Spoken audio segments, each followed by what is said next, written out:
What's going on YouTube? Warstorm here, coming at you guys with another video today. Today I'm going to be talking about YCS Dallas over the weekend. Fortunately, I couldn't go to work. I had to work all weekend, but anyways, we're going to recap what went on over the weekend, and because it is the first release weekend for Spyrals and Double Helix, and fully seeing all the new cards from Circuit Break. So this is a very format shifting event for sure. So I kind of wanted to recap the top 32, kind of give you guys an idea what you guys how the format's going to be. Now, majority of the top cut was Spirals. I think we all kind of expect that going in.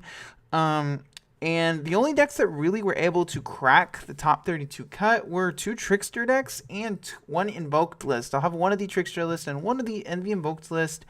But a lot of people were saying that I think anyone with, who understood that this was what was going to happen. We all knew this was going to happen, and you were in denial if you didn't think so.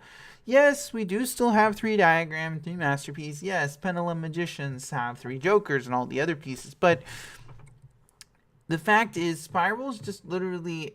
Magicians can't really end on ABCs, have pretty easily counterable boards, and they're the 2 best, and they can't really keep up. And as you'll see, Tricksters and Invoked are only keeping up by literally designing themselves to counter Spirals.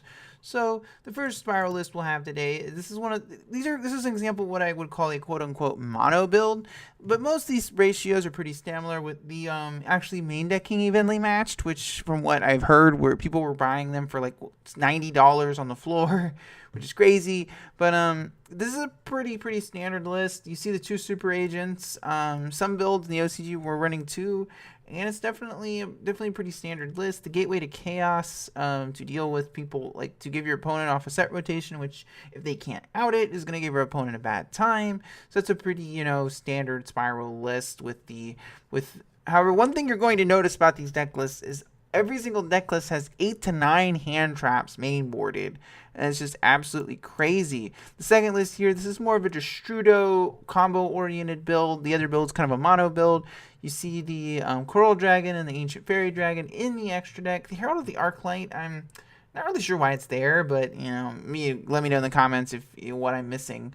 Oh yeah, you can. Oh, I see. You can make it with like a hand trap and a drone. Got it. But anyways, the Destrudo build was tended to be the more popular build in the OCG, and this player chose to run Oracle the Zephyra as the set rotation target to give your opponent all over the Gateway to Chaos, and it's gonna be a debate, much like with Zoo, which format is better, which version is better of the deck. But overall, I think it's pretty solid. He's also side decking the Fully Armed, which seems like an interesting call. And the Secret Village of Spellcaster is actually a very interesting tech, because Master Plan over here is a Spellcaster type monster, so you can just leave Master Plan out and then play Secret Village, and your opponent is locked out of their spell cards. And Spirals are a deck that need their spell cards for basic deck function. Another interesting list I did see was actually from, you guys know who this guy is if you've been following the European game for a while, which is he was third place at Worlds last year, and he's a very good player from Italy named Marcello Barbary. We all know. So, and this was his list he played. He actually had a build designed to go second. And one of the things I really like, and I will have the link to, this is also from the Ready to Duel Facebook page, so I will have a link to their page in the description so you can read all of that. And I will also have a link to this deck profile, because I really think it's good information for you guys. But he actually designed the deck to go second. The main deck Gammas, I think, is something I feel like next level players do things like this, where the whole entire thing is going one way and he's going the other way. And it's very interesting how he designed his deck, and he did get and credits to him for another top 32 slot. So he's been performing very well over the past few weeks, going on the American regional circuit, and it's definitely something to watch. Now, Tricksters did crack the top 32, but as you can see here, their main decking, what is it? I'm counting 9, 10, 13 hand traps. Now, Tricksters can not every deck can afford to run this volume of hand traps. If you don't have if you don't literally have just 1-2 card combos, you can't play this volume of hand traps. And that's one of the reasons Pendulum Magicians and ABCs are struggling, is because they need multiple pieces to get their combos going. Whereas a deck like Tricksters, pretty much if you open a field spell or Terraforming or a Candina, you're pretty much good to go. The main deck Gofus are for the Omega combo. If you have Licorice, you can summon Licorice, then summon after you special summon Gofu, and you can make an Omega to knock your opponent's card out of your hand. And putting Ancient Fairy Dragon is here in the extra deck for an out to set being under set rotation. I believe you can just use Gofu and Lilybell, or a hand trap and Candide at a level 4. It's there to Ancient Fairy Dragon outs being under set rotation, which is going to be a very big card this form. But as you can see, they're literally main necking like 13 hand traps directly to count, and this is something a lot of decks are going to have to do going into the next format. And I don't know if that's a good or a bad thing, but we'll just have to wait and see. And you can also see the extra deck is teched out with, you know, Reaper targets such as Dragon Buster, Double Helix, etc. So yeah.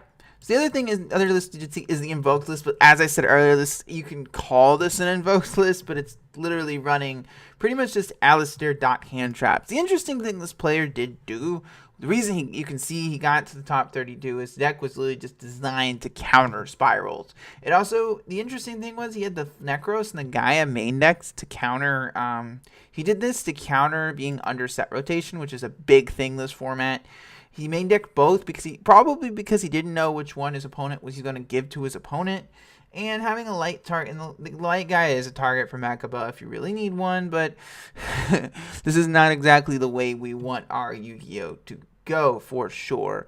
So to basically recap, I think we all saw this coming, guys. And Spirals are now, you know, the best deck, but are they a deck that's warranted of an emergency ban list? I think that's, you know, something to be debated. But we all knew this was going to be the best deck going forward, and now we just have to figure out how to counter it. And the good news is Konami did mention that we would get a new ban list as early as November. So I don't know how long Spirals really have to go. Honestly, I wouldn't be shocked if we only have a month or two of the deck before, you know, we see the deck get hit.